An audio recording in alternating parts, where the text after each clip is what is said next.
Съемочная группа телерадиокомпании «Магаз» в эти дни находится в Турции, а именно в городе Стамбул. Этой поездкой мы начинаем цикл программ не только о путешествиях. Впереди вас ждут проекты, связанные с нашими земляками, переселенцами, которые покинули свою малую родину в конце XIX века. Проект «Турецкий берег» расскажет о судьбе и жизни ингушей вдали от родовых башен и их отцов. Наша съемочная группа вот уже неделю находится в Турции. В рамках одного выпуска, конечно, сложно рассказать обо всем. Основное ударение мы сделали на жизнь наших братьев и сестер, живущих вдалеке от родины, рассказав об их судьбе и планах на будущее. Нас встретили как долгожданных гостей. Каждый раз мы убеждаемся в том, что наши традиции и эздел актуальны и сегодня в любой точке мира. Турция – первая страна, которую мы посетили. В планах на будущее другие страны, города и регионы.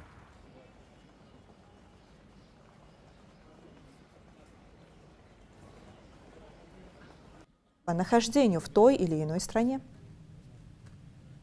Если вы вдруг решили путешествовать по Стамбулу самостоятельно, то есть еще один лайфхак. Есть вот такая карта Истамбул-карт называется. Выдается она вот в таких аппаратах. Смотрите, я вам сейчас покажу. Здесь вот, когда вы подходите, вы можете выбрать сначала язык. По умолчанию здесь всегда стоит турецкий, но вы можете выбрать. Здесь есть русский язык, поэтому никаких проблем с этим нет. Выбираем русский. И здесь, смотрите, две менюшки: Истамбул-карт пополнение и купить Истамбул-карт. Ну, так как у нас уже есть Истамбул-карта, она бессрочная, можно и на следующую поездку ее оставить. Поэтому здесь можно ее пополнить. А вот здесь, видите, Истамбул-карт. Купить. Нажимаете купить, вот всего 70 лир. Для чего это надо? Во-первых, у вас большие скидки на все виды транспорта городского. То есть с этой картой можно оплачивать и трамвай, и автобусы, ну весь общественный транспорт, включая метро.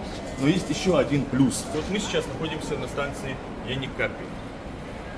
Когда мы оплачиваем проезд на метро, мы оплачиваем весь путь.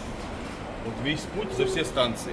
Но если, например, мы едем только до станции такси, и здесь выходим, при выходе есть специальные автоматы, вы просто прикладываете свою карту туда, и остаток вот этих станций денег обратно вам возвращается. Это очень удобно, и я думаю, это хорошая практика, можно было бы и у нас ее внедрить.